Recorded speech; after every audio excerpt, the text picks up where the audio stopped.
Petang didukung oleh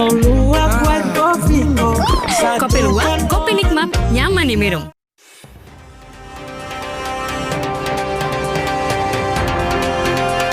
Amerika Serikat menyatakan telah menyelesaikan gelombang serangan udara terbarunya ke Iran. Pejabat Iran menyebut serangan AS ini telah menewaskan lebih dari 35 orang.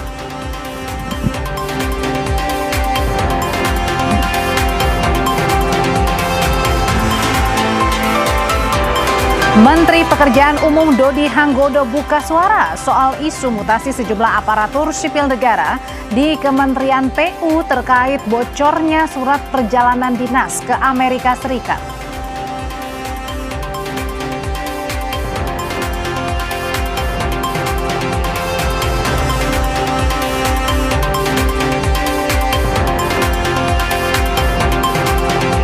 Kejaksaan Agung membentuk tim khusus beranggotakan 9 jaksa untuk menyidik ex-Jampitsus. Mayoritas anggota tim merupakan jaksa yang pernah bertugas di KPK.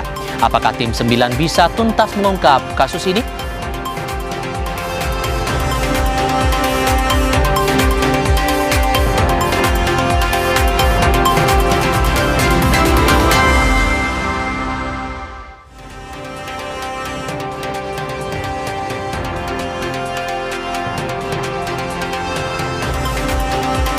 Selamat sore saudara, kini saatnya Anda menyaksikan program berita Kompas Petang hanya di Kompas TV, independen terpercaya. Hadir hari ini bersama Anda, saya Audrey Chandra. Dan saya Tifal Solesa. Hari ini 16 Juli 2026. Saudara, bangunan 2 lantai dengan 6 kamar kontrakan di Sunter, Jakarta Utara terbakar diduga akibat korsleting listrik.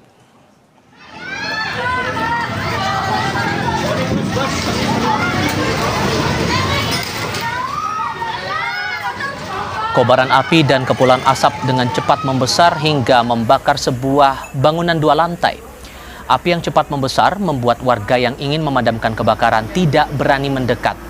Sebanyak 7 unit mobil damkar dikerahkan ke lokasi untuk melokalisasi api dan memadamkan kebakaran.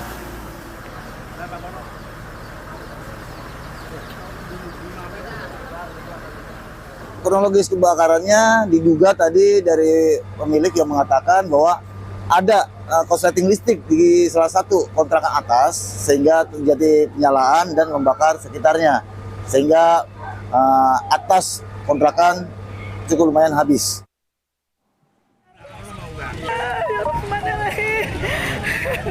Kebakaran juga terjadi di sekolah dasar negeri di Kutai Kartanegara Rabu sore.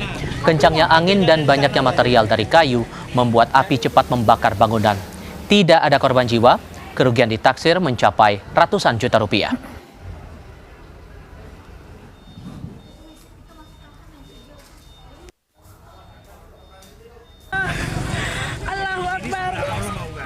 Terbakar ini sekitar 5 kelas, 8 kantin, 1 ruang UKS, 1 kelas non-muslim, 1 kelas 02B. Apinya dari mana, Bang? Nah, kalau titik api masih penyidikan dari pihak kepolisian masih.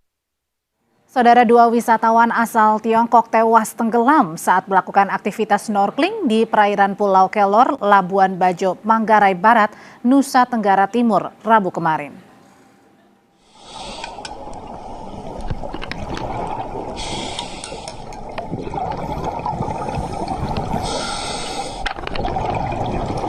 Peristiwa terjadi diduga akibat gelombang tinggi yang menghantam kedua wisatawan asal Tiongkok hingga akhirnya kedua korban tenggelam di perairan Pulau Kelor, Labuan Bajo, Manggarai Barat.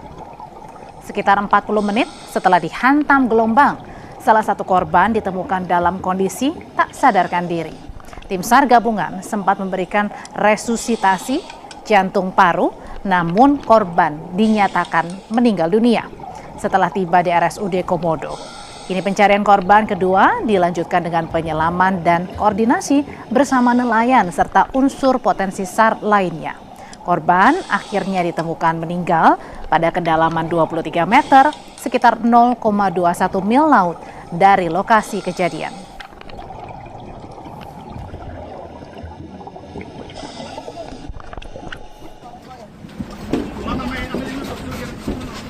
Abang, Kedua wisatawan asal Tiongkok yang tenggelam di perairan Pulau Kelor dievakuasi menuju pelabuhan Labuan Bajo sebelum akhirnya diserahkan ke tim medis di RSUD Komodo. Pasca peristiwa yang menewaskan dua wisatawan asal Tiongkok, wisatawan diminta mewaspadai gelombang tinggi di sekitar perairan Taman Nasional Komodo.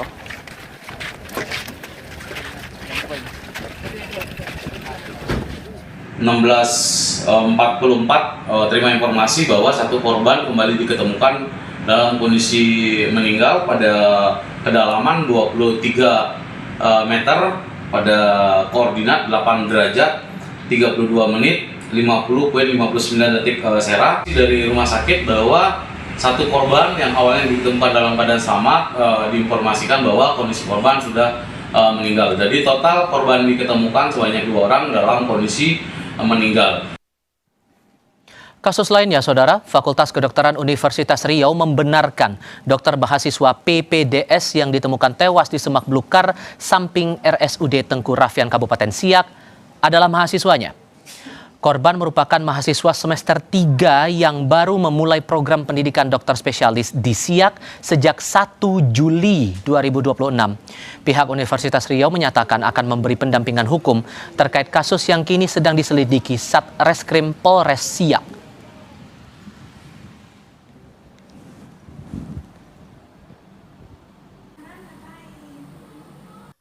Yang ini mendapat jadwal rotasi di rumah sakit daerah Tengku Raffian ya, di Kabupaten Siak. Yang betul kemudian itu mahasiswa kami. Kemudian ini masuk ke rotasi rumah sakit Siak itu dari tanggal 1 Juli.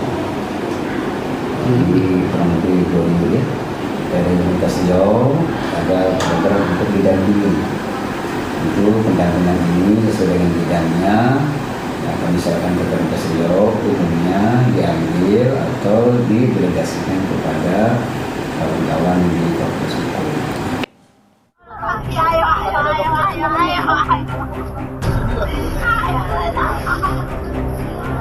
Polisi telah memeriksa 5 saksi dalam kasus kematian dokter residen yang sedang menempuh program pendidikan dokter spesialis di samping RSUD Tengku Raffian, Kabupaten Siak, Riau, tempat korban bekerja. 2 saksi yang diperiksa diantaranya dokter pembimbing korban. Polisi ingin mencocokkan antara keterangan para saksi dengan CCTV rumah sakit. Ini kami juga periksa pembimbing yang bersangkutan yaitu dokter yoga. Jadi sudah ada 5 yang kita periksa. 2 diantaranya dokter pembimbing korban antara CCTV dan yang mereka temukan di lapangan. Dan kemudian untuk dokter pembimbing, ini kami akan lebih intensif nanti, mungkin juga akan dalami juga yang lain terkait bagaimana pelaksanaan kegiatannya di rumah sakit dan kemudian kesehariannya bagaimana. Untuk mengungkap penyebab kematian korban, Ketua Umum PBID, Slamet Budiarto bilang tak ada tanda mencurigakan terkait perilaku korban. Namun, ID meminta polisi menyelidiki beban kerja korban apakah melebihi kapasitasnya sebagai dokter mahasiswa program pendidikan dokter spesialis di RSUD Tengku Raffian Kabupaten Siak, Riau. Tidak ada tanda-tanda yang mencurigakan, dia sebagai PPDS yang biasa dan mungkin ada masalah rumah tangga juga ya biasa kan kalau rumah tangga.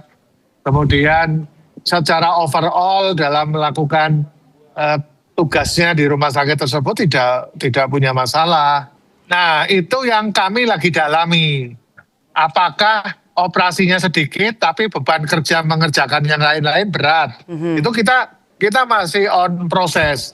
Tapi sekali lagi ID tetap fokus pada jam kerja untuk PPDS. Dokter PPDS itu maksimal 8-10 jam.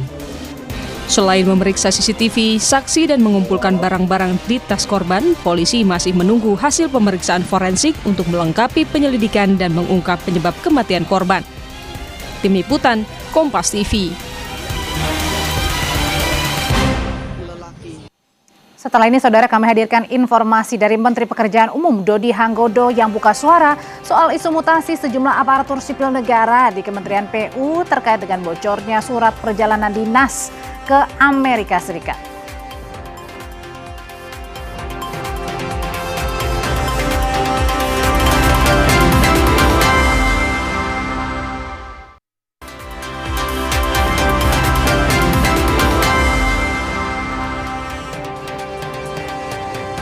Kembali bersama kami, Saudara. Menteri Pekerjaan Umum Dodi Hanggodo buka suara soal isu mutasi sejumlah aparatur sipil negara di kementeriannya terkait dengan bocornya surat perjalanan dinas ke Amerika Serikat. Usai rapat kabinet di Istana, Menteri Pekerjaan Umum Dodi Hanggodo membantah mutasi di kementeriannya karena bocornya surat dinas tersebut. Dodi menyebut mutasi merupakan hal yang biasa terjadi. Sebelumnya beredar narasi yang menyebut ratusan ASN Kementerian PU dimutasi ke sejumlah daerah buntut bocornya surat perjalanan dinas Dodi ke Amerika Serikat. Dokumen itu jadi sorotan publik karena nama istri dan anaknya ikut dalam perjalanan dinas itu. Tak hanya soal mutasi, Dodi juga membantah isu yang menyebut keponakannya diangkat sebagai salah satu komisaris BUMN.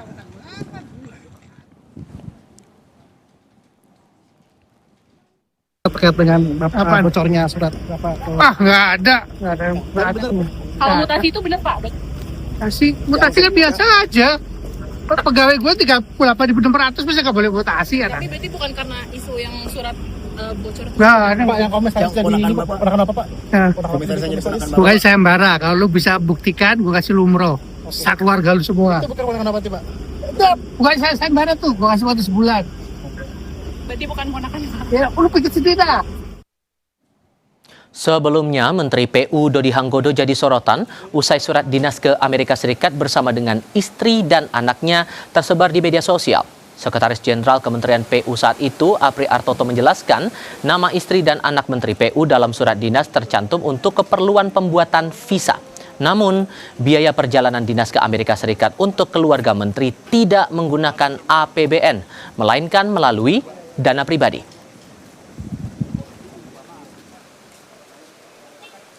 Dalam list itu ada anggota keluarga, itu memang di dalam di dalam komunikasi kami dengan Kementerian Luar Negeri dalam rangka pengurusan visa itu sebaiknya memang dijadikan di dalam satu daftar. Pembiayaan terhadap keluarga itu tidak akan menggunakan dana APBN. Kalau memang terjadi ada pemberangkatan dari anggota keluarga, maka pembiayaan akan menggunakan dana pribadi. Sementara itu, saat meninjau jembatan Enang-Enang di Benar Meriah Aceh 10 Juli lalu, Menteri PU Dodi Hanggodo juga menjelaskan alasannya batal ke Amerika Serikat. Ia menyebut dirinya lebih memprioritaskan tinjauan ke jembatan Enang-Enang yang dibangun atas swadaya masyarakat usai banjir bandang. Berdasarkan surat dinas yang tersebar, Dodi dijadwalkan hadir dalam high-level meeting on the midterm review of the new urban agenda di markas PBB New York. Mungkin bisa diklarifikasi apa? Kunjungan ke Amerika Pak.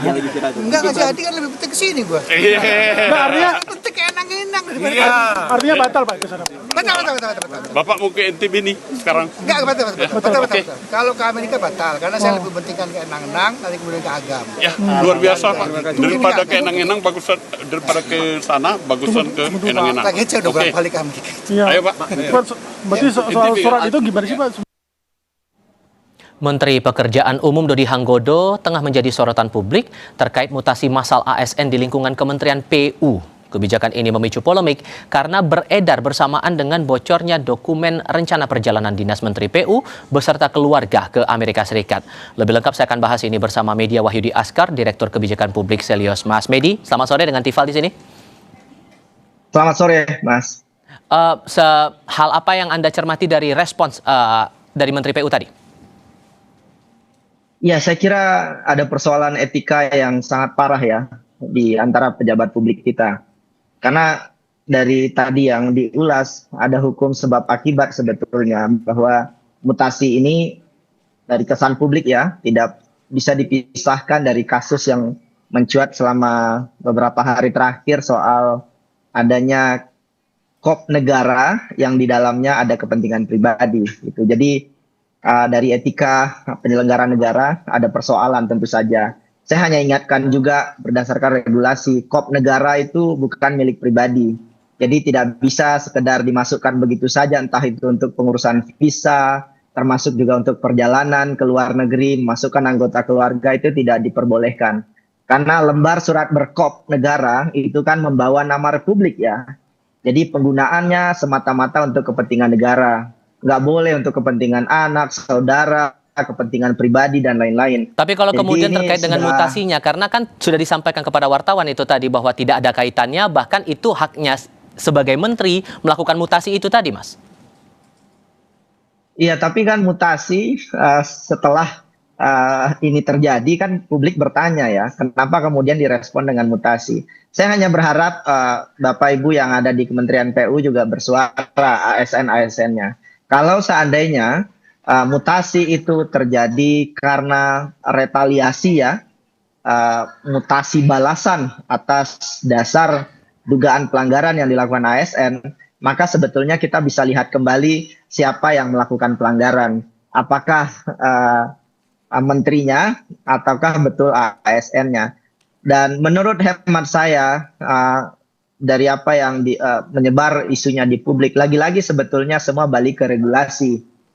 Yang ingin betul-betul kami tanyakan kepada Menteri PU adalah, apakah mutasi itu betul-betul berdasarkan kompetensi kinerja, kebutuhan organisasi, atau tindakan yang semena-mena terhadap pegawai yang dianggap terlibat dalam bocornya surat tersebut. Sehingga ekspektasi Kalau Anda penjelasan apa yang perlu disampaikan oleh Menteri PU? Saya kira Menteri PU sudah menyanggah ya, tapi kan publik merasa ini sangat janggal sekali. Bayangkan Mas, ratusan PNS dimutasi bersamaan, kemudian jawaban beliau seperti tadi. Itu sangat-sangat tidak elok sebetulnya. Apalagi mutasinya kalau kita lihat ya Mas, itu mutasinya sebagian besar ke Indonesia Timur. Jadi lebih kepada mutasi yang bersifat punishment ya. Itu yang dibaca oleh publik. Makanya menurut saya ada lembaga internal negara yang bisa melakukan intervensi, saya kira mulai dari Kementerian PAN RB termasuk Kemendagri, berkoordinasi tentu saja. Dan saya kira Pak Presiden juga perlu menegur menurut saya tindakan-tindakan seperti ini. Karena tidak hanya memicu kegaduhan di publik ya, tetapi mutasi ini terjadi di tengah banyak sekali hal-hal penting krusial lain yang harus dilakukan. Ini persoalannya kan sederhana. Awalnya karena surat yang bocor, terus kemudian heboh, kemudian tiba-tiba ada mutasi ratusan orang begitu. Anda membaca termin, walaupun kemudian sudah dibantah oleh Menteri Dodi bahwa itu ada kaitannya. Ya, lagi-lagi karena saya bukan orang pemerintahan ya. Ada lembaga pengawasan pemerintah yang harus melakukan intervensi lebih jauh. Sebetulnya apa yang terjadi. Cuman yang saya khawatir Mas, terus terang, ini lebih kepada dampak tidak langsungnya ya. Ketika kesan hari ini bahwa yang dimutasi ratusan orang itu adalah karena bocornya surat itu kan yang ditangkap oleh publik hari ini. Maka pelajaran yang akhirnya diambil adalah banyak ASN yang nggak berani jujur sekarang. Gara-gara itu takut untuk kritis, takut mengungkap kebenaran, takut dimutasi ke Indonesia Timur begitu. Jadi apa yang terjadi beberapa hari terakhir berkaitan dengan Kementerian PU ya, saya kira harus dijawab oleh pemerintah. Dan menurut saya jawaban-jawaban dari Kementerian PU kurang elok ya, dan harus direspon oleh lembaga-lembaga lain, terutama lembaga di atasnya. Saya berharap ini segera bisa ditemukan Mas solusinya. Kalau ada pelanggaran yang mungkin dilakukan oleh Pak Menteri, ada potensi abuse of power berkaitan dengan ini, maka sebetulnya itu bisa dilakukan langkah lanjutan oleh ASN yang bersangkutan dengan mendorong pengaduan ke Ombudsman dan beberapa langkah yang lain. Tetapi lagi-lagi ya, ASN ini berada di posisi yang lemah Mas dalam konteks ini, begitu Mas. Dengan pola yang walaupun kemudian sekali lagi sudah dibantah oleh Menteri PU ada kaitannya dengan surat yang heboh di media sosial itu, pola-pola semacam ini, masalah mutasi ini bukankah hal yang juga lumrah sebagai bagian dari evaluasi dan pengembangan struktural juga Mas? Mutasi itu hanya salah satu ya dari banyak cara melakukan efisiensi birokrasi, peningkatan kinerja pegawai. Dan ada aturannya Mas, peraturan nomor 17 kalau tidak salah tahun 2020 berkaitan dengan mutasi ini. Cuman kan yang jadi pertanyaan, ini mutasi terjadi persis setelah surat ini beredar. Dan itu ratusan orang begitu ya. Jadi perlu ada lembaga independen lagi-lagi menurut saya yang perlu mendeteksi ini. Karena ini hak dari ratusan orang tersebut ya yang sayangnya dimutasi ke Indonesia Timur begitu Mas. Jadi untuk mengatakan bahwa wah ini kan hak saya melakukan mutasi, nggak bisa begitu juga. Mutasi itu ada aturan undang-undang, peraturan pemerintah yang melekat di dalamnya. Apakah betul karena kebutuhan di Indonesia Timur itu? Apakah betul karena aturan jenjang karir pegawai yang bersangkutan? Apakah betul karena itu? Nah, ini yang jadi pertanyaan publik. Jadi saya harap ya ASN bisa bersuara, entah itu selaku kolektif, entah itu lewat Korpri, ataupun mungkin ASN yang bersangkutan kemudian bisa menyampaikan hal ini kepada lembaga-lembaga tertentu agar ini bisa ditindaklanjuti. Begitu Mas, semoga bisa menjawab. Baik, Mas Bedi, terima kasih banyak sudah berbagi pandangan bersama kami kali ini. Selamat sore, Mas. Ya.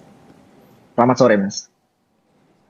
Sesaat lagi di Kompas Petang, Kejaksaan Agung membentuk tim khusus beranggotakan 9 jaksa untuk menyidik ex-Jampitsus. Mayoritas anggota tim merupakan jaksa yang pernah bertugas di KPK. Apakah tim 9 bisa tuntas mengungkap kasus ini? Kami punya diskusinya sebentar lagi.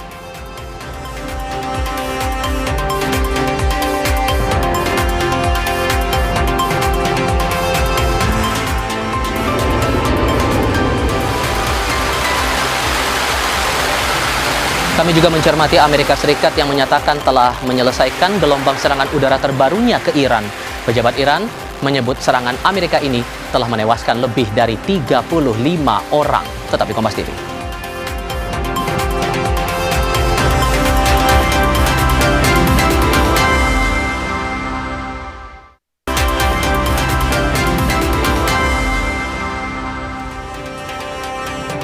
Kembali bersama kami, Saudara. Kejaksaan Agung menerbitkan sprindik baru 3 kasus yang menyeret ex-Jampitsus usai penyerahan barang bukti dari Kortas Tipikor Polri.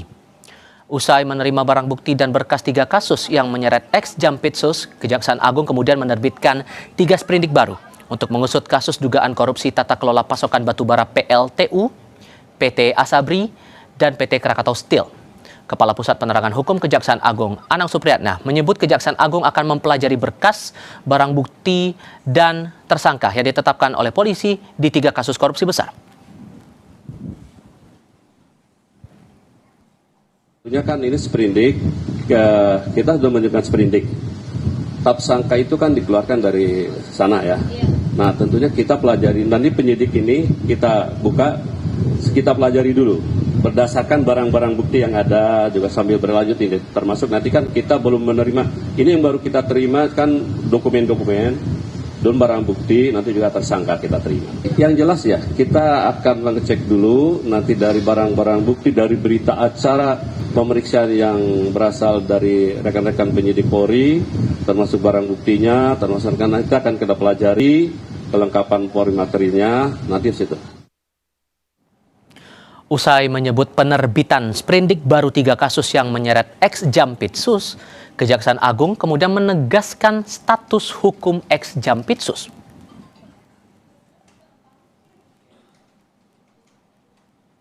Lewat rilis tertulis, Kepala Pusat Penerangan Hukum Kejaksaan Agung Anang Supriyatna menyebut sprindik tersebut menegaskan status FA masih tersangka.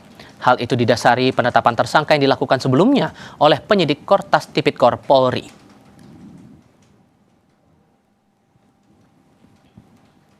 Direktur Eksekutif Amnesty International Indonesia Usman Hamid sebelumnya sempat menyebut jika Kejaksaan Agung bersungguh-sungguh, maka Kejagung tidak perlu ragu melanjutkan penetapan tersangka yang dilakukan polisi kepada ex-Jampitsus. Seharusnya kalau memang Kejaksaan sungguh-sungguh, tidak perlu lagi ragu untuk melanjutkan penetapan tersangka yang telah dilakukan oleh kepolisian. Kalau Kejaksaan memperlihatkan keraguan dengan belum juga menetapkan status tersangka, jangan-jangan ada kekuatan besar di balik ini. Nah, kekuatan besar ini juga muncul ketika ada pengerahan personil militer dalam menjaga kediaman Febri maupun juga terutama mendatangi Polda Metro Jaya.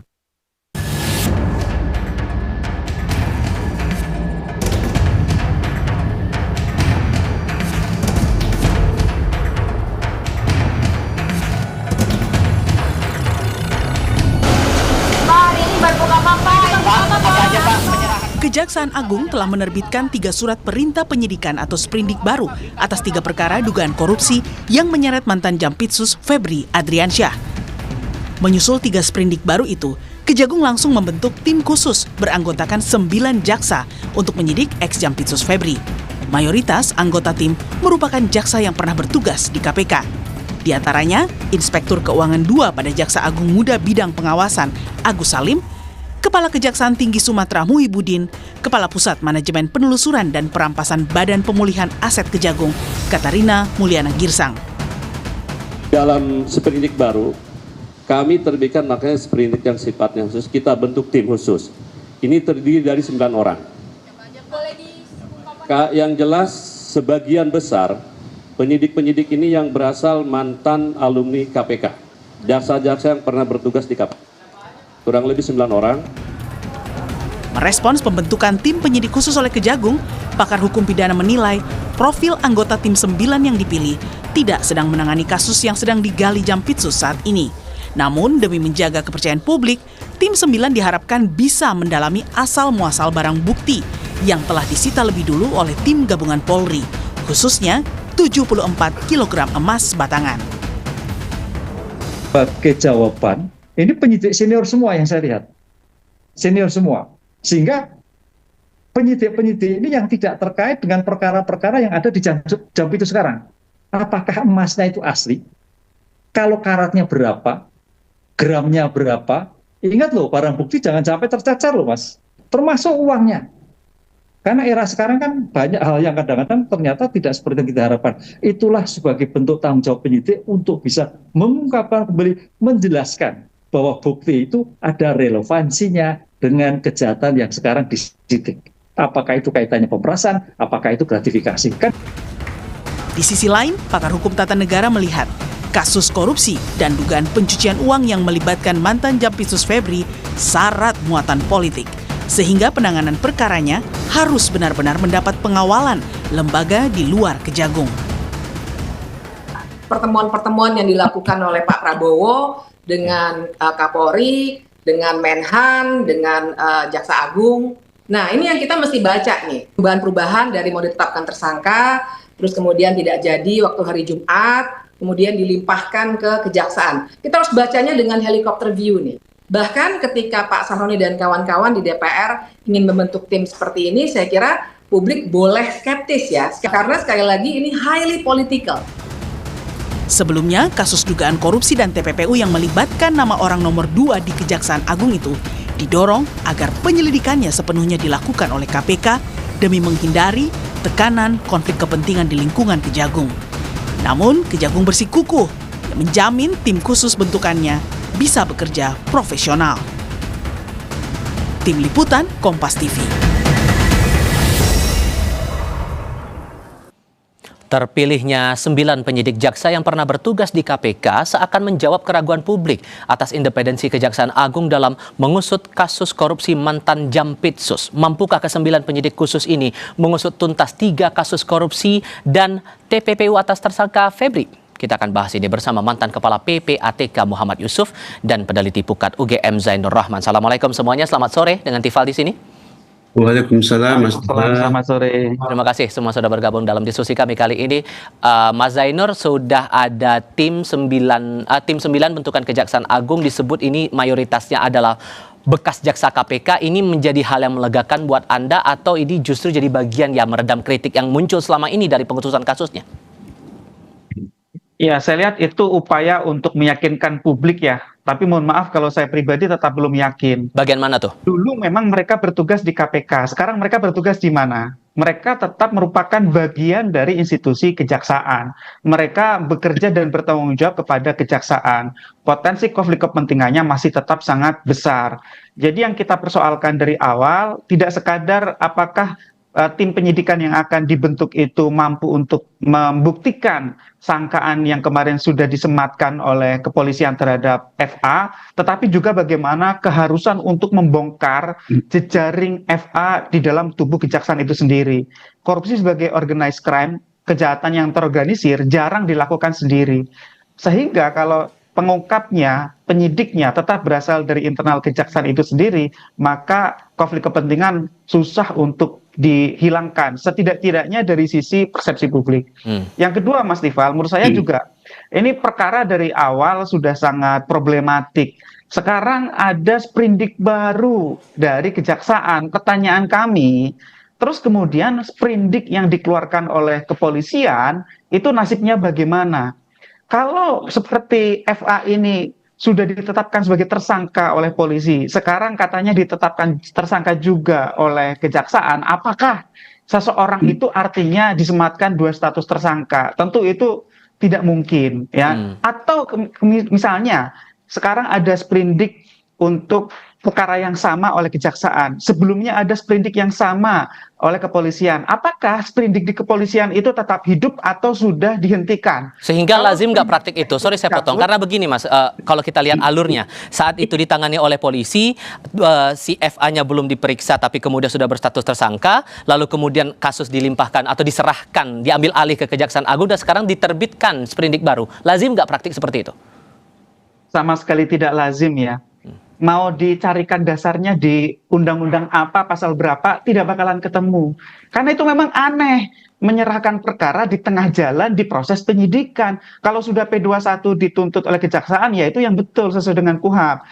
Penghentian penyidikan misalnya, kalau misalnya di Polri harus dihentikan penyidikannya, penghentian penyidikan diatur dalam KUHP yang baru, pasal 24 ayat 2, di sana ada kriterianya, misalnya tidak cukup alat bukti, atau bukan peristiwa pidana, atau demi hukum, atau meninggal dunia, daluarsa, dan lain-lain. Nah sekarang kan kita cari alasan untuk menghentikan penyidikan di kepolisian itu apa. Demikian juga kalau sampai ada dua penetapan tersangka, satu di kepolisian masih aktif, satu di kejaksaan baru, kan ini double jeopardy. Jadi ini menurut saya kekisruhan yang sangat tidak perlu karena adanya pengalihan perkara di tengah jalan. Kecuali kalau perkara ini diambil alih oleh KPK, itu baru boleh. Sedangkan kalau diambil alih oleh kejaksaan, dalam tanda kutip, secara hukum menimbulkan persoalan-persoalan hukum yang memberi celah untuk disoalkan oleh tersangka. Kalau kemudian melihat dari pasal yang dijerat, Pak Yusuf, salah satunya ada tindak pidana pencucian uang. Kita paham juga bahwa dari barang bukti yang dikumpulkan ada 74 kg emas sama uang tunai beragam valuta asing. Nah, dengan jerat TPPU itu tadi, Pak Yusuf, apa yang paling utama harus diselidiki oleh 9 penyidik khusus ini menurut Anda? Pertama, kalau kita dari emas itu kan ada kewajiban bagi pedagang emas melapor kepada PPATK manakala ada transaksi 500 juta ke atas by cash dengan tunai. Itu kita cek dulu dari mana mas datangnya. Kedua, uang dolar itu kan bukan produk Indonesia. Ada namanya CBCC, Mas. Jadi pembawaan uang lintas batas negara harus lapor pada Bea Cukai kalau jumlahnya 100 juta ke atas. Ini kan juga perlu ditanya ke Bea Cukai, ada nggak laporan seperti itu? Kalau tidak, maka perlu ada introspeksi dari Bea Cukai. Pada saat X-ray, lewat X-ray, masa nggak kelihatan begitu banyak uangnya? Atau masih juga seperti itu? Ini juga PR bagi Bea Cukai, PR bagi PPATK. Nah, kemudian yang perlu disegerakan bahwa menggunakan jasa atau tangan PPATK mencari tahu aliran dana itu dari mana sumbernya. Kemana siapa pernah terjadi transaksi menyangkut nama-nama yang disebut di dalam berkasnya Pak Polisi yang sudah dikirim pada kejaksaan. Kemudian lagi kita lihat lagi bahwa dari rekeningnya masing-masing pihak itu akan kelihatan, Mas Tifa, pernah transaksi kemana saja, siapa saja terlibat. Nah ini sebenarnya tidak sulit bagi PPATK kalau mereka segera bergerak dengan cepat karena PPATK punya kewenangan pemeriksaan. Nah yang terakhir adalah perlu dilakukan segera pembekuan terhadap rekening-rekening yang diduga terafiliasi dengan semua pihak-pihak yang dicurigain terlibat dalam perkara ini. Itu yang penting sekali supaya aset-aset tadi baik itu uang maupun tanah apapun juga tidak bisa beralih kepada pihak lain. Sehingga menurut Anda tidak akan berhenti pada 2 tersangka yang sudah diumumkan itu saja ya Pak? Ya harusnya tidak berhenti di situ. Kalau kita lihat ini kan ada yang mengirim, ada yang menerima. Mereka cuma di tengah mungkin. Parkir sesaat, kemana distribusi kemana lagi, dari siapa, pokoknya itu panjang itu. Kalau pengalaman saya pada saat ketua audit kasus Senturi itu sampai ribuan Mas. Cuma kita pilih-pilih yang mana kira-kira perlu untuk disegerakan. Tantangannya sebetulnya untuk membongkar jaringan ini seberapa sulit sebetulnya, Pak Yusuf? Ya, pertama tantangannya willingness, ada nggak keinginan ke arah situ. Kalau sebenarnya sudah ada, lembaga sudah ada, SDM sudah ada, jaringan sudah ada, apalagi susahnya. Cuman kalau nggak ada willingness ya susah, Mas. Oke. Ekspektasi Anda, Mas Zainur, dengan tim 9 yang sudah dibentuk Kejaksaan Agung ini, kasus bakal diusut bakal gimana? Ya, karena realitasnya sudah dibentuk tim penyidiknya ya, tentu sekarang publik akan scrutinize tim 9 ini bekerja. Nah, tentu tim 9 ini tantangan terbesarnya bukan secara teknis hukum.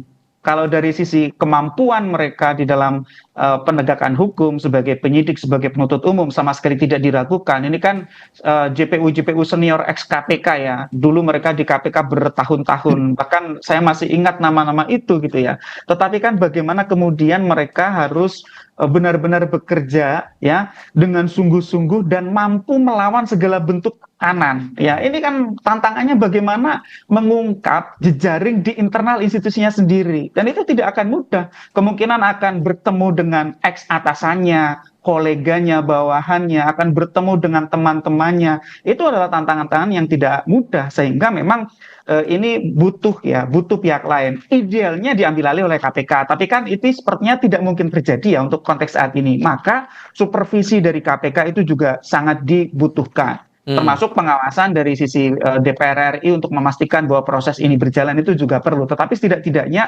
publik akan scrutinize ya, akan awasi kerja dari tim penyidik ini, apakah mereka benar-benar sungguh-sungguh. Jangan sampai kasus misalnya ya, ada kasus yang terhambat seperti di kepolisian. Ketika kasus Firly Bahuri sampai sekarang sudah sekian tahun tidak ada rimbanya gitu ya. Karena Firly Bahuri juga merupakan mantan personel kepolisian dengan pangkat bintang 3 ya. Dengan FA ini bintang 3 juga di kejaksaan. Publik sangat khawatir kalau jangan-jangan kasus FA ini akan bernasib serupa dengan kasus Firly Bahuri. Melihat 9 orang ini yang kami tampilkan juga daftar namanya, Anda punya catatan sendiri nggak profil-profilnya, rekam jejak mereka dalam pengusutan kasus bagaimana, Mas Zainur? Ya, tentu kami tidak meragukan dari sisi kapasitas mereka mengungkap perkara ya. Itu sekali lagi ya. Yang kami pertanyakan adalah mereka apakah mampu untuk independen, imparsial, mereka mampu melawan segala macam bentuk intervensi ketika intervensi itu dimungkinkan datang dari orang-orang yang berada di sekitarnya gitu ya. Baik. Jadi ini memang nanti masih akan diuji oleh sejarah, oleh zaman. Apakah mereka ini akan berani gitu ya untuk menjalankan tugas yang diberikan oleh Republik, oleh Ibu Pertiwi ini ya melalui undang-undang, ataukah mereka akan terpengaruh oleh SPD Korpsnya, Mas Tifal? Kalau Anda, Pak Yusuf, ekspektasi Anda bagaimana kemudian tim 9 ini dengan segala profil yang sedikit banyak yang mungkin Anda melihat, rekam jejak mereka akan bisa mengusut kasus seorang yang pernah menjabat Jaksa Agung Muda Tindak Pidana Khusus yang akan mereka usut nanti? Ya, pertama kan saya juga mantan jaksa. Saya tahu dari 9 ini cuma satu yang pernah di Gedung Bundar, cuma Riono saja. Eterina tidak pernah di Gedung Bundar, Muhyiddin tidak pernah, Guslim tidak pernah. Jadi kita masih berharap banyak ya. Hanya masalahnya perlu untuk dikuatkan, saya kira komitmen Jaksa Agung. Supaya tidak malu kedua kali, perlu ada komitmen bahwa ini akan berjalan tegak lurus. Demi nusa bangsa kita yang kita cintai. Yang kedua, tidak boleh ada lagi ada backing-backing segala macam itu, karena malu kita, Pak. Negara hukum tapi ada kaidah hukum dilanggar. Jadi perlu ada komitmen penegasan dari pimpinan kejaksaan bahwa mereka tim 9 ini mereka dikasih kebebasan, kemudian gelar perkara yang terbuka untuk umum, bila perlu ikut Komjak, diundang Komisi 3, diundang KPK, diundang juga penyidik Polri, supaya ada kesamaan pandangan sehingga transparansi sebagai syarat tidak ada curiga itu sangat dikedepankan. Kemudian yang kedua bahwa perlu juga diberikan semacam skala prioritas. Ini kan karena kasusnya mungkin cuma tidak sedikit nih Pak Tifa, yang mungkin akan banyak terlibat. Perlu ada skala prioritas siapa dulu yang diselesaikan supaya tidak bertele-tele, supaya nanti ada persepsi masyarakat, kalau gitu betul-betul disikapi dengan serius. Menurut Anda yang prioritas apa dulu? Ya saya kira pertama si FA sama sang oknum pengacara. Karena itulah biang-biangnya itu. Nah dari mereka akan ketahuan nanti kalau ini dari memainkan perkara siapa saja. siapa yang mengurusnya, siapa lawan pengacaranya, siapa korbannya, ketahuan semua nanti itu, Pak. Yang kedua, bahwa karena aset ini perlu untuk segera diamankan, dikedepankan juga para pihak yang diduga bahwa dia punya hubungan dengan aset-aset yang disita oleh dari Mabes Polri kemarin. Itu penting sekali. Oke, Anda sepakat juga, Mas Zainur, soal ini masalah mengukur prioritas itu tadi? Ya tentu ya, prioritas pertama tentu yang sudah ditetapkan sebagai tersangka jangan sampai lepas gitu kan. Ini juga masih akan ada banyak tantangan untuk dapat membuktikan sangkaan ya. Untuk bisa P21 pun saya pikir ini masih panjang prosesnya. Bagaimana kemudian apa sangkaan yang sudah disematkan itu nantinya harus dilengkapi. Kalau dari sisi TPPU mungkin relatif lebih lebih kuat. Karena apa? Karena kan ada harta-harta. Kalau TPPU itu kan tidak wajib membuktikan predikat krimnya. Selama sudah diketahui predikat krimnya, maka pembuktiannya nanti pada pembuktian TPPU-nya, dan sudah sangat terbantu dengan pasal 77 dan pasal 78 Undang-Undang TPPU. Nah, untuk tipikor itu tentu nanti apakah itu suap, apakah itu pemerasan, apakah itu gratifikasi, itu nanti akan ada tantangan tersendiri dari sisi pembuktian. Kasus apa ya, dan kemudian siapa yang memberikan, berapa jumlahnya, di mana kesepakatan tentang apa, dan seterusnya begitu ya. Itu kan harus dibuktikan semua. Tentu sekarang semua harus bekerja dengan waktu. Misalnya untuk mengamankan alat-alat bukti ya. Meskipun alat bukti sebagian sudah dilakukan penyitaan, tetapi kan masih butuh alat-alat bukti tambahan yang lain gitu kan. Misalnya terkait dengan komunikasi digital ya. Komunikasi digital itu sangat penting di dalam pembuktian perkara suap ya. Kenapa? Karena semua komunikasi manusia modern itu biasanya menggunakan digital, meskipun misalnya dienkripsi atau menggunakan device tersendiri atau disamarkan, tetapi kan kalau bisa diamankan komunikasi digital tersebut, semua bisa diretrieve, bisa dipulihkan untuk bisa dilacak kembali, diperlihatkan bagaimana komunikasi di antara para pihak itu. Kalau hanya berbasis kepada barang-barang yang telah disita, misalnya bentuk emas atau dalam bentuk uang, tentu di situ kemudian masih akan ada kesulitan, masih akan ada tantangan untuk membuktikan dalam konteks apa emas dan atau uang-uang itu diperoleh, dari siapa emas-emas itu diperoleh. Nah, ini bagaimana secara cepat juga ya penyidik harus bisa segera mengamankan barang-barang bukti yang terkait dengan pidana, juga yang paling penting dari sisi komunikasi digital. Dan saya pikir ini kan tidak berurusan dengan orang biasa, Mas Tifal. Ini berurusan dengan orang yang sangat paham hukum. Semua pihak ini kan pendekar-pendekar hukum sedang berhadapan gitu ya. Nah, ini kemudian akan uji mekanik gitu, Mas Tifal. Tantangan yang dirasa juga sama menurut Anda, Pak Yusuf? Singkat saja, Pak. Kalau saya pikir kalau dari segi hukum mereka jago-jago hukum, paham. Cuman intervensi saya yang perlu diantisipasi. Kemudian lagi kebebasan para jaksa 9 orang ini perlu dikedepankan, dijaga. Kalau mereka bisa bebas, ada komitmen dari pimpinan, saya kira ini tidak terlalu sulit. Tapi kalau intervensi itu bahaya, Mas. Kan misalnya ada penggantian tim atau nanti ada ancaman-ancaman dari karier sebagainya, itu yang perlu dikedepankan. Kalau seandainya bebas dari intervensi, komitmen pimpinan juga tinggi, saya kira insya Allah bisa cepat ini. Oke, Pak Yusuf, Mas Zainur, terima kasih banyak sudah berbagi pandangan bersama kami kali ini. Sehat selalu semuanya, selamat sore, Assalamualaikum. Waalaikumsalam warahmatullahi wabarakatuh. Audrey Chandra akan melanjutkan program ini usai jeda dengan berita mancanegara. Amerika Serikat menyatakan telah menyelesaikan gelombang serangan udara terbarunya ke Iran.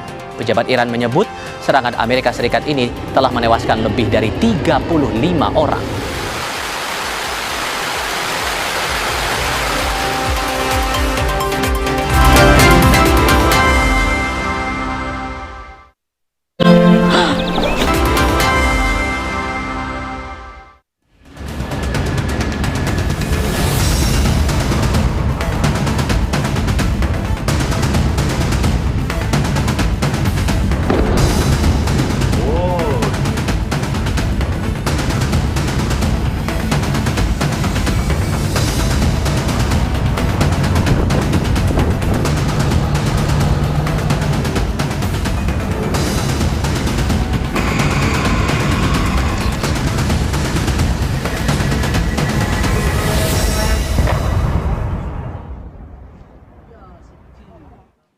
Saudara, militer Iran meluncurkan gelombang 9 operasi Thunderbolt sebagai balasan gugurnya 7 perwira Angkatan Darat Iran.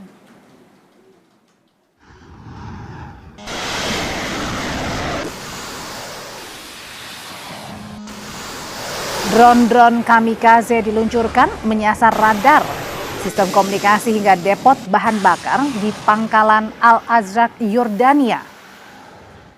Sementara operasi Thunderbolt ke-10 menggunakan drone Arash ditunjukkan ke Bahrain dan Kuwait yang menyasar pertahanan udara Patriot serta hanggar yang mendukung pesawat Amerika.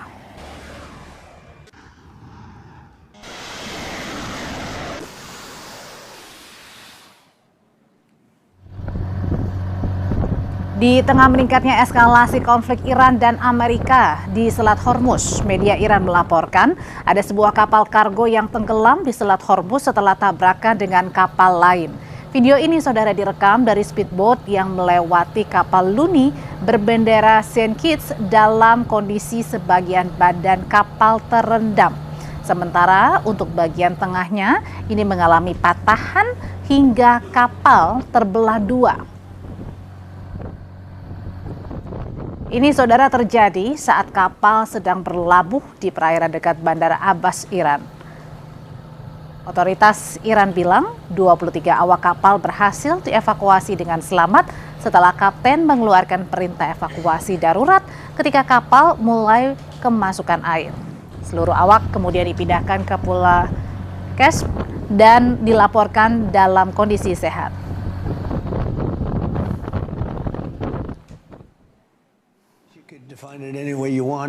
Dalam sebuah wawancara dengan Fox News, saudara, Presiden Donald Trump mengatakan Amerika berencana meluncurkan serangan terhadap Iran dalam 2 hari dan serangan akan berlanjut hingga diinstruksikan berhenti oleh Trump. Trump menargetkan pembangkit listrik dan jembatan jika Iran tidak kembali ke meja perundingan.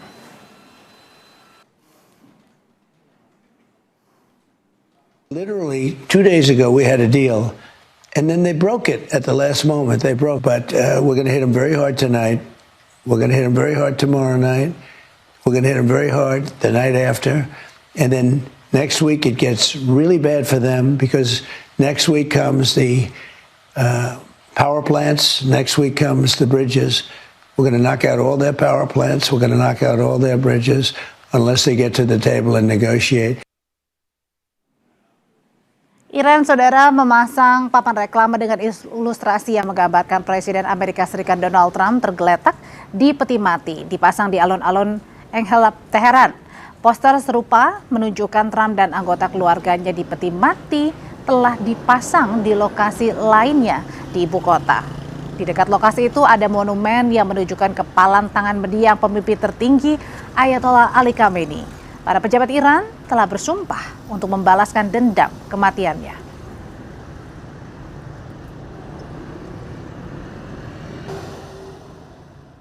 Kini eskalasi konflik Amerika-Iran terus meningkat seiring dengan saling balas serangan antara Amerika-Iran, Iran ke Amerika. Selengkapnya kita bahas bersama peneliti Asia Middle East Center Pizarro Ghazali dan dosen ilmu politik Universitas Udayana Evata Filomeno Borromeo Duarte. Selamat sore Bapak-Bapak semuanya, Mas Pizarro, Mas Evata. Sore Mbak Audrey. Selamat sore.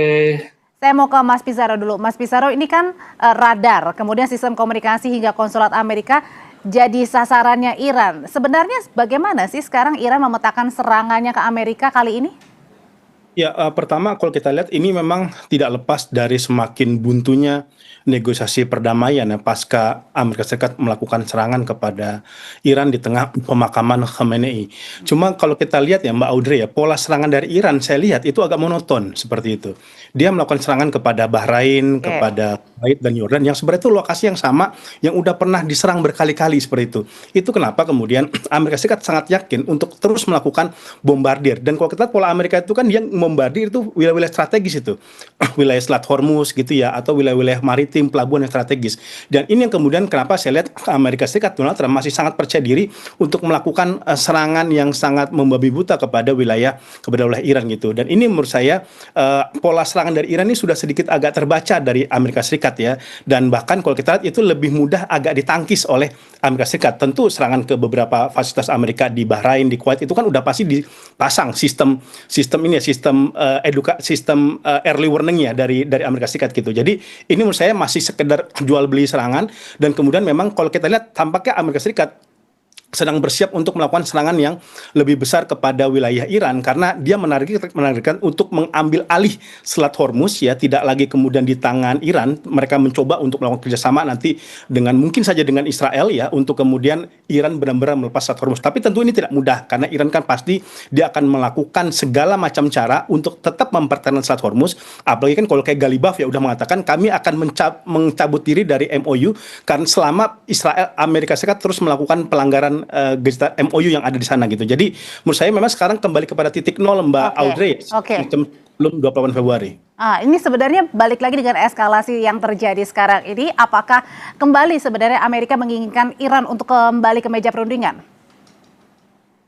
Iya, kalau kita lihat memang Amerika Serikat memang menginginkan Iran masuk kembali ke meja perundingan ya, tetapi menurut saya agak sulit. Sekarang misalkan Audrey ya, tadi misalkan Pakistan sudah mendorong agar kedua belah pihak kembali masuk ke meja perundingan. Tetapi memang ini agak sulit untuk bisa diterima oleh Iran ya. Dia diserang ketika sedang melakukan pemakaman, sekarang Amerika Serikat juga berupaya untuk melakukan blokade, kemudian Selat Hormuz pun diserang.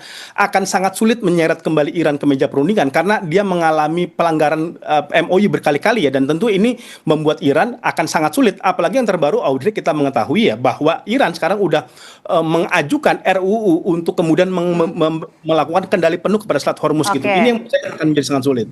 Kalau gitu pertanyaan selanjutnya Mas Evata, apakah dengan yang tadi Mas Bizarro bilang ini kembali ke nol lagi nih? Sekarang pertanyaannya, apakah eskalasi konflik antara Amerika dan juga Iran akan mencapai pada puncaknya? Usai jeda, tetap bersama kami di Kompas Petang, kami akan segera kembali.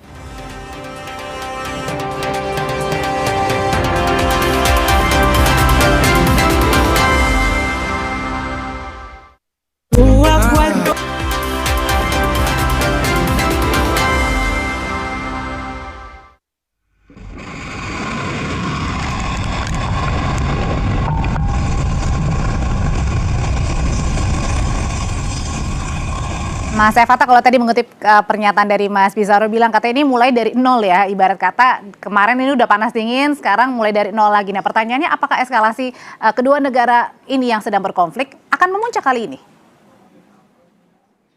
Ya, yang menarik adalah Donald Trump menyampaikan bahwa sudah ada standar baru ya terkait dengan pelayaran di Selat Hormuz. Kita tahu bahwa statement Donald Trump ini memang selalu memicu kontroversi ya, kan, tetapi ini menjadi satu poin yang cukup menarik, bahwa nanti ke depannya akan ada peningkatan ya masalah keamanan gitu untuk melintasi Selat Hormuz itu sekitar 20% gitu. Nanti akan dipajaki oleh Amerika Serikat. Nah, kita lihat juga bahwa sebenarnya sudah ada rute yang mau dibangun ya, itu melewati wilayah selatan Oman ya. Tetapi dalam kenyataannya hal tersebut yang membuat Iran juga meradang. Nah, maka dalam kondisi-kondisi yang cukup pelik seperti ini perlu kita lihat itu. Sebenarnya Amerika Serikat ini juga memiliki banyak faksi ya untuk melihat bagaimana kondisi Iran. Faksi dari Donald Trump sendiri, ya, faksi dari direktur CIA, terus faksi dari Witkoff, ya, terus faksi dari Z-Defense, ini semua berbeda-beda dalam memandang Iran. Maka dari itu, mungkin dalam kondisi-kondisi demikian, serangan ini adalah serangan yang memang disengaja, karena bagaimanapun juga ketika ada serangan yang cukup memuncak, ya, yang dilakukan dengan mencapai ratusan titik dalam beberapa hari ini, menjadi bukti tanda bahwa kedua belah pihak memang menjaga eskalasi ini tetap tegang begitu. Kita tidak bisa juga. Tujuannya untuk apa, Mas? Ketika mengubah eskalasi ini tetap tegang begitu, tidak kemudian cooling down lagi? Ya, pertama bahwa kontraktor pertahanan Amerika Serikat akan sangat senang ya ketika kondisi ketegangan ini, dan kita tahu bahwa tadi sudah disampaikan oleh Pak Bizarro, serangan ini kan sangat monoton. Nah, ketika serangan ini diintersepsi dan senjata-senjata itu berasal dari Amerika Serikat, maka clear sudah gitu asumsi yang selama ini bahwa ketegangan-ketegangan yang ada itu membuktikan bahwa Amerika menjaga sekuritas dan juga energi yang ada ya, di wilayah Hormuz begitu. Dan kita tahu bahwa daya tawar dari Iran akhirnya makin lama makin mengurang begitu ya secara signifikan. Maka tujuan dari Amerika Serikat adalah mendapatkan windfall ya, windfall yang sangat luar biasa dari penjualan minyak gitu. Dan kita tahu bahwa ketika kekacauan ini harga minyak di Timur Tengah kan tidak stabil. Nah di sanalah kesempatan Amerika untuk menjual minyak jauh lebih murah. Dengan harga, berarti ini permainan perang harga juga ya Mas ya?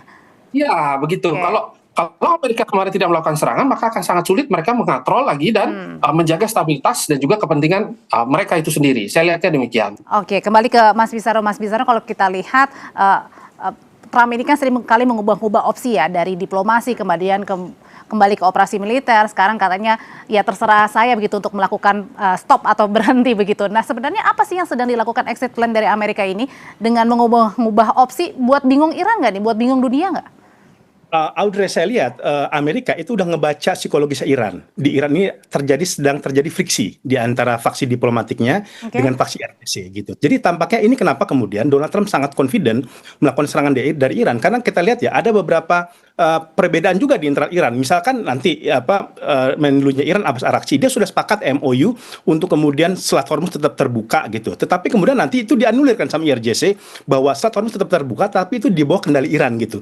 Ini yang saya lihat juga akhirnya kenapa Donald Trump itu melakukan serangan juga kepada wilayah Iran. Kemudian apa sih kenapa kok Amerika suka naik turun, kemudian dia sedang mencoba melakukan psikologis gitu ya, dan juga sedang ngetes sebenarnya ujian kepemimpinan dari Mujtaba Khomeini. Ini Mujtaba Khomeini sebenarnya ini dia benar-benar hadir nggak sih di internal pemerintah Iran? Dia benar-benar kemudian bisa menjadi pengganti Ali Khamenei atau tidak sih gitu. Jadi ini bagian dari juga upaya dari Donald Trump untuk menguji eksistensi kekuatan politik dari Iran tersebut. Kemudian juga ini bagian dari upaya untuk memaksa Teluk juga untuk kembali merapat kepada Amerika Serikat. Kita lihat kan, ini kan kenapa Iran itu meradang, karena Iran melihat kok kapal-kapal dari Selat Hormuz tetap keluar, tapi kok lewat jalur Oman gitu, bukan buat jalurnya Iran seperti itu. Ini kan juga menurut saya bagian dari caranya Donald Trump menekan Oman. Kan Trump itu pernah mengatakan, Anda kalau macam-macam, kalau kemudian mulai melipir ke Iran, saya bom loh gitu loh. Trump kan pernah macam seperti itu. Dan saya lihat ini juga bagian dari cara dari Amerika Serikat untuk menguji eksistensi dari negara-negara Teluk untuk tetap berada di wilayah atau tetap berada di kendali Amerika Serikat. Makanya kan kemudian akhirnya Iran itu melakukan serangan terus kan ke negara-negara Teluk, ke Yordan, ke Bahrain, ke Kuwait gitu. Karena memang kayak Bahrain itu sulit juga dia untuk tidak memberikan dukungan kepada Amerika Serikat. Kan dia negara kecil ya, dan dia sudah melakukan kerjasama dengan NATO. Ya, dia tuh aliansi non NATO lah sejak tahun 2002. Kuwait juga sama. Kuwait itu nggak bisa apa-apa tanpa bantuan Amerika Serikat.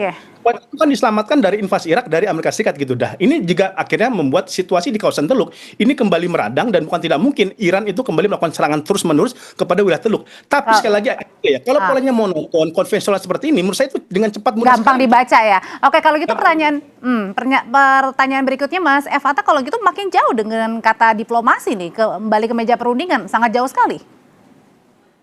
Ya, jauh dekat, ya, saya kira itu tergantung dari kedua belah pihak ya. Nanti ke depannya mau menyepakati hal-hal yang cukup teknikal ataukah masih esensial begitu.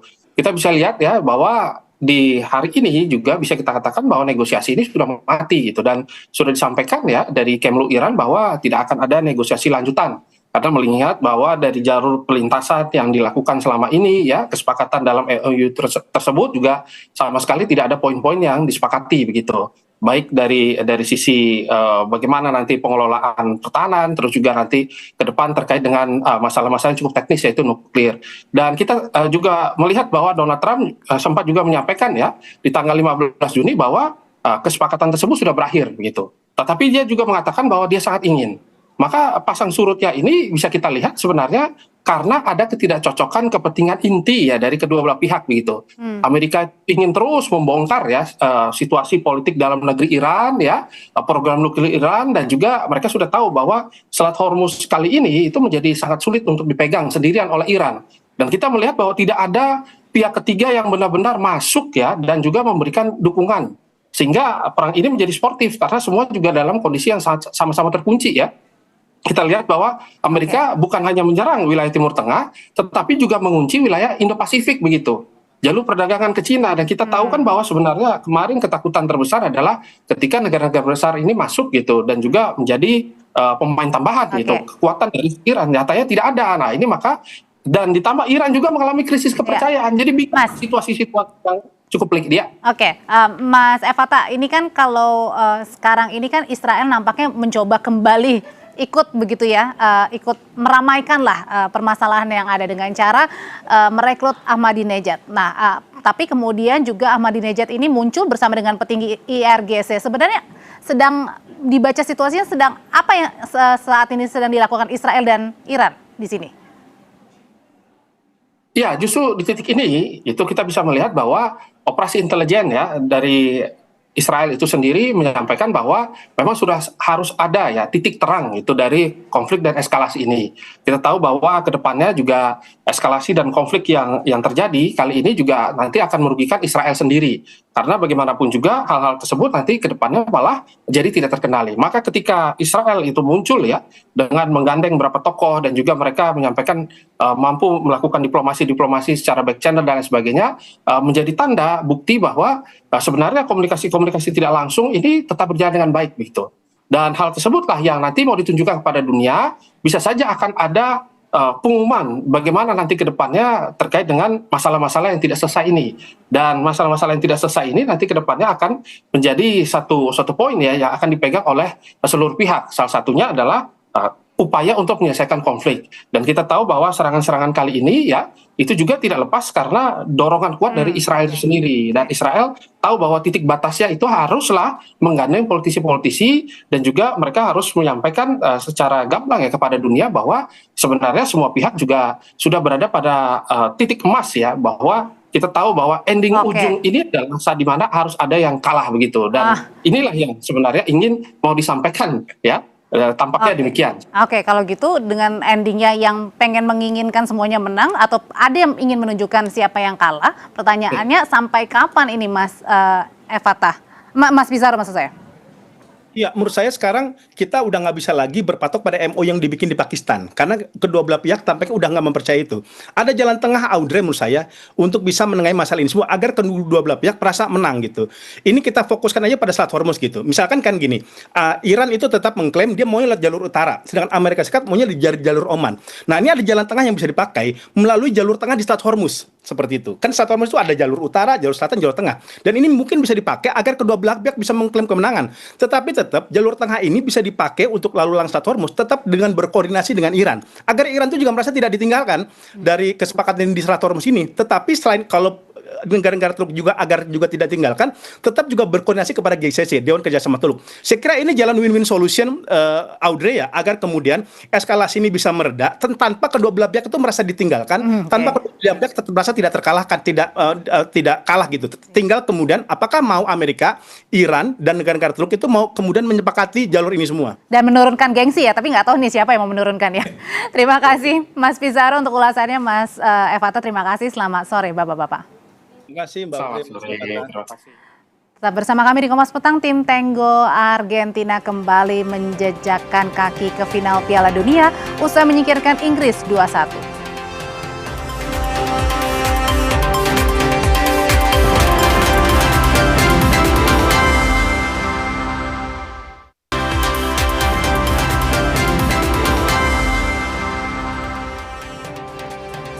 Saudara, tim kuasa hukum Dr. Tifa menilai jaksa penuntut umum keliru menerapkan pasal dalam perkara dugaan pencemaran nama baik terkait polemik ijazah Presiden ke-7 RI, Joko Widodo. Hal ini disampaikan kuasa hukum Dr. Tifa Lutfi Hakim usai sidang lanjutan yang beragendakan pembacaan tanggapan jaksa penuntut umum atas perlawanan terdakwa di Pengadilan Negeri Jakarta Timur. Menurut Lutfi, dakwaan yang menggunakan pasal 32 dan 35 Undang-Undang ITE ini tidak tepat karena substansi perkara yang didakwakan berkaitan dengan pernyataan lisan, bukan tindakan memanipulasi atau mengubah dokumen elektronik. Karena itu, ia menilai unsur tindak pidana sebagaimana didakwakan tidak terpenuhi.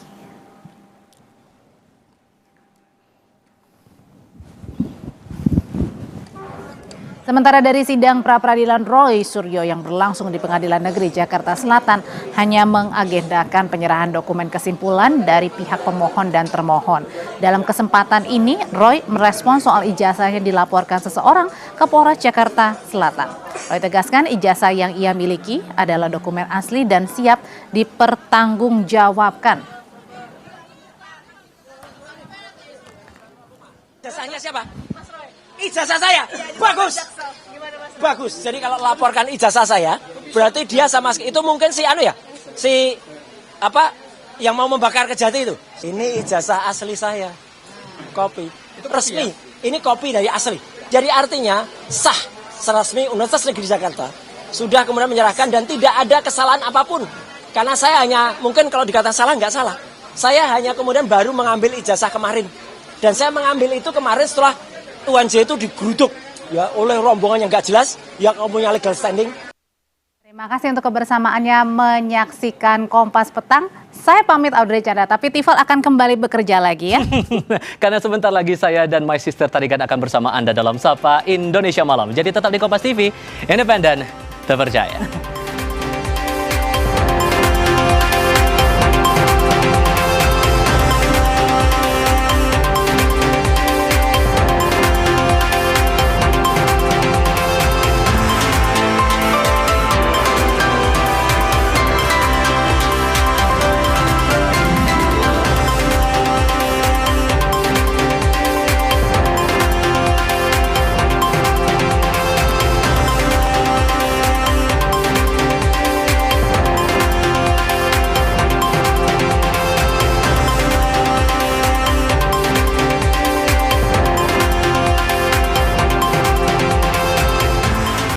Terima kasih Anda telah menyaksikan